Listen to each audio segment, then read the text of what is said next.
Alors voilà, je vais commencer un petit enseignement sur la parole. Donc la parole, qui est la parole? La parole de Dieu. La parole de Dieu, c'est Jésus. La parole de Dieu, on va le voir tout de suite dans Jean. Et je vais d'abord commencer par une prière. Merci Seigneur pour cet enseignement. Je te prie que tu ouvres les yeux et les oreilles spirituelles de ceux qui entendent, que tu m'aides à partager ta parole à toi, tu m'aides à partager ce que toi tu veux dire, Seigneur. Merci de nous ouvrir les yeux sur la profondeur de ta personne, de la personne que tu es en Jésus-Christ. Au nom de Jésus, Amen. Alors, comme on lit dans Jean, au chapitre 1, au commencement la parole existait déjà, la parole était avec Dieu et la parole était Dieu. Elle était au commencement avec Dieu. Tout a été fait par elle et rien de ce qui a été fait n'a été fait sans elle.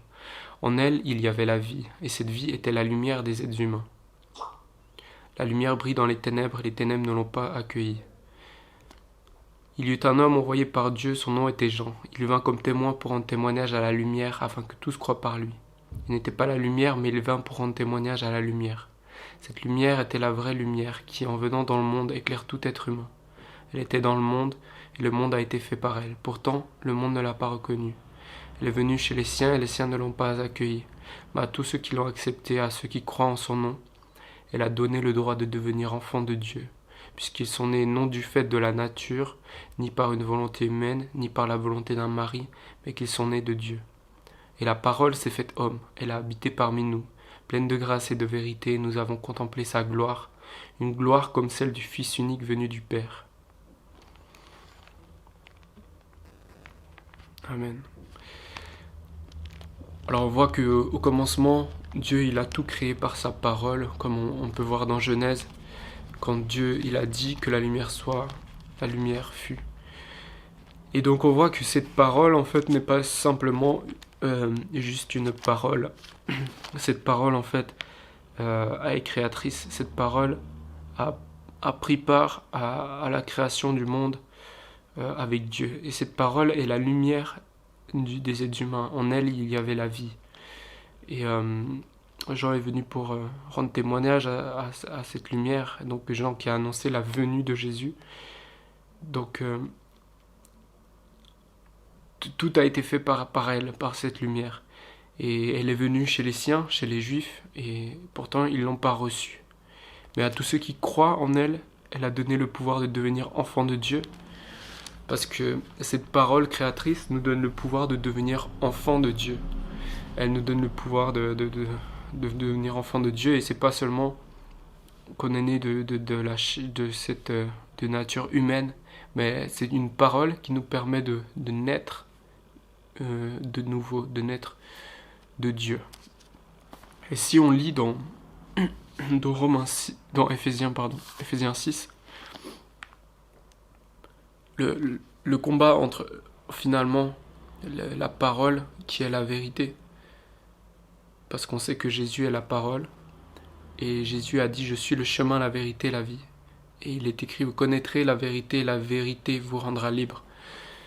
Donc nous, en tant qu'enfants de Dieu, c'est tellement important de connaître qui est la parole, qui est Jésus. Et la parole est la vérité.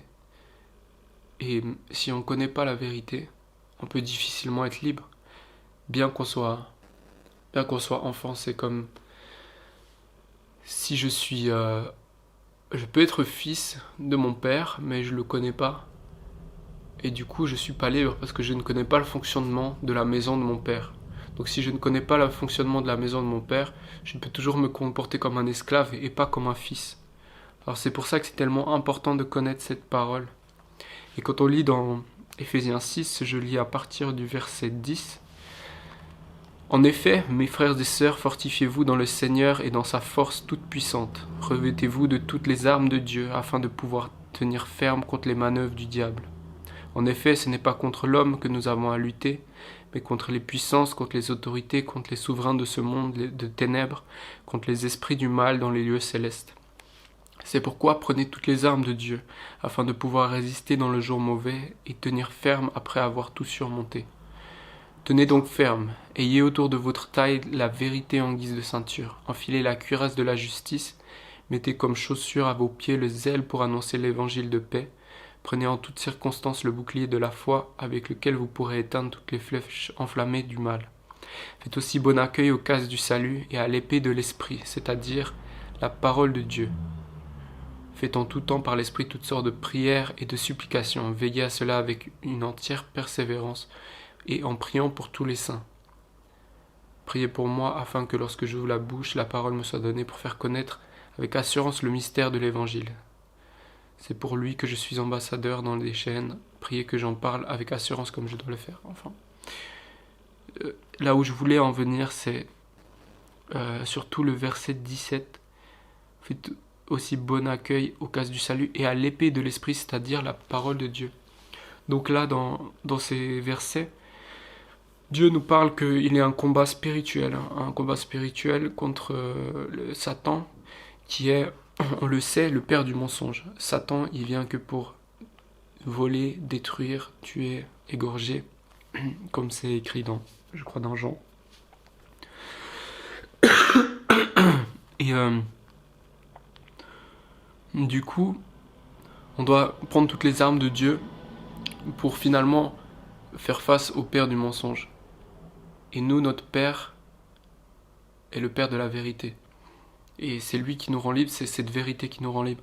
Mais si je n'ai pas, on voit dans toute cette armure que le chrétien est là, on a la ceinture de la vérité, la cuirasse de la justice. Donc j'ai reçu la vérité, c'est quelque chose de sûr qui me tient à la taille. Et la vérité, c'est que Jésus a payé le prix pour moi. La cuirasse de la justice, c'est cette justice que j'ai revêtue qui est Christ. J'ai la justice de Dieu, pas la mienne. Moi j'étais pécheur, mais j'ai revêtu la justice de Dieu, la grâce de Dieu, le sang de Jésus qui me protège. Les chaussures à vos pieds du zèle pour annoncer l'évangile, c'est ce zèle de pouvoir partager cette bonne nouvelle. Prendre le bouclier de la foi quand viennent les traits enflammés de l'ennemi qui essaye de m'accuser, de me dire tu es condamné, de me dire de me rabaisser, de me décourager. Je prends le bouclier de la foi, la foi, la confiance que Jésus m'a sauvé, que Jésus est avec moi, il a promis je suis avec toi jusqu'à la fin du monde. Et quand je prends ce bouclier, je peux éteindre toutes les flèches enflammées du mal. Et le casque du salut, c'est sûr, ça garde mes pensées. Je suis sauvé par la grâce de Jésus-Christ. Je suis justifié. Il n'y a pas de... Enfin, mes pensées sont gardées en Christ.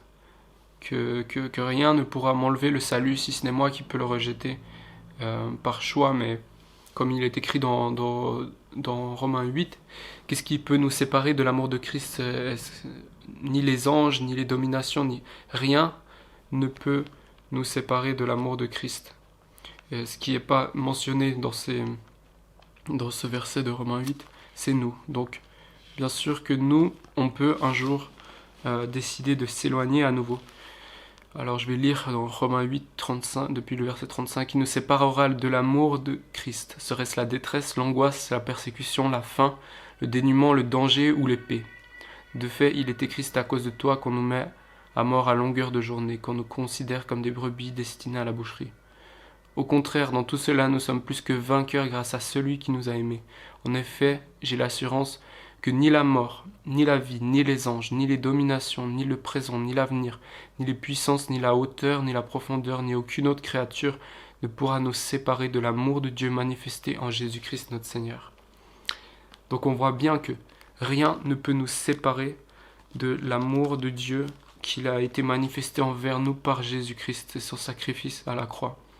Et qu'il n'y a rien, ni les anges, ni les dominations, ni le présent, ni l'avenir, ni les puissances, ni la hauteur, ni la profondeur, ni aucune autre créature ne pourra nous séparer de l'amour de Dieu, manifesté en Jésus-Christ notre Seigneur.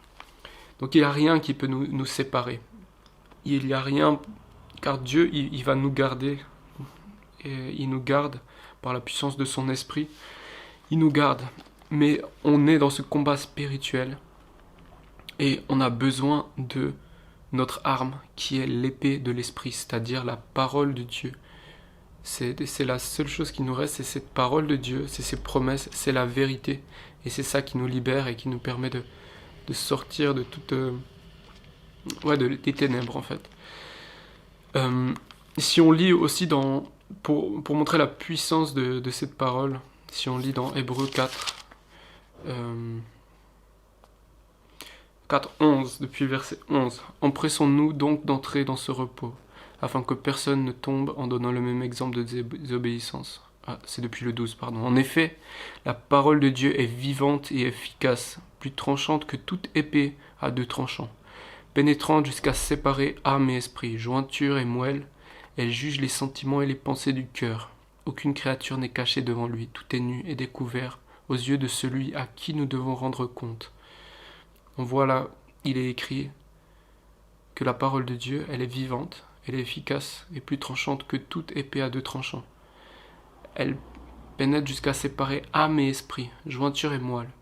Elle juge les sentiments et les pensées du cœur. On voit donc la puissance de cette parole qui peut séparer entre l'âme et l'esprit. Donc cette parole, elle vient séparer dans ce que je peux penser. Elle vient juger les sentiments du cœur, les pensées du cœur. Elle vient séparer dans ce qui... Peut-être mon âme peut se sentir affligée, mais quand je mets la parole de Dieu, la joie du Seigneur est ma force. Et je peux chasser tout ce qui n'est pas... On est appelé à vivre par la foi. La foi, c'est quoi la foi? Hébreux 11. La foi... Je lis depuis le verset 1. « Or, la foi, c'est la ferme assurance des choses qu'on espère, la démonstration de celles qu'on ne voit pas. C'est à cause d'elle que les anciens ont reçu un témoignage favorable. Par la foi, nous comprenons que l'univers a été formé par la parole de Dieu, de sorte que le monde visible n'a pas été fait à partir de choses visibles. » Donc, là, on parle à nouveau de la parole de Dieu, comme on a lu dans Jean. La parole de Dieu, Dieu a tout créé, il a formé l'univers, et de sorte que le monde visible n'a pas été fait à partir de choses visibles. Donc par les choses invisibles, Dieu a créé le visible. Et du coup, la parole de Dieu, on y croit à la foi, même si on n'a pas vu encore Jésus, on y croit, parce qu'il nous a donné la foi. Et la foi vient de Jésus qui est invisible et qui rend les choses visibles. Et donc la foi, c'est la ferme assurance des choses qu'on espère. La démonstration de celles qu'on ne voit pas. Donc, si j'ai foi en la parole de Dieu, même si j'ai foi en ce que dit Dieu, peut-être dans ce monde je vis pas, je me sens découragé, peut-être je me sens faible, peut-être je me sens totalement le contraire. Mais parce que j'ai foi, je place ma confiance dans la parole de Dieu qui est mon épée, qui sépare entre l'âme et l'esprit, alors je peux me délivrer de la dépression, je peux me délivrer de tout ce qui viendrait me rabaisser, et je viens mettre la lumière, la parole de Dieu, et je déclare Christ, et je prends possession en fait de ces promesses de Christ. Et donc ma réalité ne dépend pas de ce que je vis, mais ma réalité dépend de marcher par la foi. Ta parole est une lampe à mes pieds, comme c'est écrit dans les psaumes. Elle éclaire mon sentier. Donc je choisis de marcher par la vue. Et comme dit Jésus, si ton œil est dans les ténèbres, tout ton corps sera dans les ténèbres, et combien ces ténèbres seront grandes, mais si ton œil est éclairé, tout ton corps sera en bonne santé. Donc qu'est-ce que je regarde? Où est-ce que je place ma foi? Est-ce que je regarde à la parole de Dieu? Et c'est intéressant de voir que Jésus, notre exemple parfait, qui s'est fait, donc cette parole qui s'est faite chair, qui est venue parmi nous pleine de grâce. Donc cette parole est venue en se faisant chair et s'est dépouillée de sa gloire, et donc a vécu notre réalité. Et on voit l'exemple de Jésus en Matthieu 4, au chapitre 4. Donc après son baptême, donc quand on voit l'Esprit de Dieu descendre comme une colombe sur Jésus, ensuite qu'est-ce que fait l'Esprit? Il l'amène dans le désert pour être tenté par le diable, au verset 1. Après avoir jeûné 40 jours et 40 nuits, il eut faim. Le tentateur s'approcha et lui dit : « Si tu es le Fils de Dieu, ordonne que ces pierres deviennent des pains. » Jésus lui répondit, il est écrit, l'homme ne vivra pas de pain seulement, mais de toute parole qui sort de la bouche de Dieu. Donc là, on apprend plusieurs choses. On apprend que l'homme ne vivra pas de pain seulement, mais de toute parole qui sort de la bouche de Dieu. Donc, la parole de Dieu est notre nourriture. Tout ce que dit Dieu est notre nourriture spirituelle. Et qu'est-ce que fait l'ennemi? Qu'est-ce que fait le diable? Il vient lui dire la vérité. Il vient lui dire, si tu es le Fils de Dieu, ordonne que ces pierres deviennent des pains. Il lui dit la vérité. Si tu es le Fils de Dieu, tu peux le faire. Et Jésus l'a dit, je peux faire de ces pierres des fils d'Adam. Enfin, je sais plus, un verset comme ça. Et du coup, Dieu pourrait. Mais qu'est-ce que lui répond Jésus? Parce qu'il vient le tenter. Qu'est-ce que fait le diable? Il vient prendre la parole de Dieu et vient la déformer. Donc on peut connaître la parole de Dieu dans notre intelligence. Mais connaître la parole de Dieu, c'est connaître une personne. Connaître la parole de Dieu, c'est pas connaître des versets. Connaître la parole de Dieu, c'est pas connaître la Bible. D'ailleurs, la Bible, ce sont les Écritures. La parole de Dieu est Jésus. La parole de Dieu est une personne. Et Jésus connaissait cette personne car il est cette personne. Et car il est un avec son Père. Si on continue de lire, le diable le transporta alors dans la ville sainte, le plaça au sommet du temple et lui dit, si tu es le Fils de Dieu, jette-toi en bas. En effet, il est écrit, il donnera des ordres à ses anges à ton sujet, et ils te porteront sur les mains de peur que ton pied ne heurte une pierre. Jésus lui dit, il est aussi écrit, tu ne provoqueras pas le Seigneur ton Dieu. Donc encore une fois, on voit le diable qui vient, il lui parle de quoi? De la parole de Dieu. Il vient lui dire une parole de Dieu, sauf qu'il l'a détournée de son contexte. Il l'a tordue de son sens. Et Jésus, lui qui connaît la parole, car il est la parole, qu'est-ce qu'il lui répond? Il est aussi écrit, tu ne provoqueras pas le Seigneur ton Dieu. Donc, on voit encore une fois l'importance de connaître cette vérité, mais de la connaître dans ce qu'elle est vraiment, dans son être.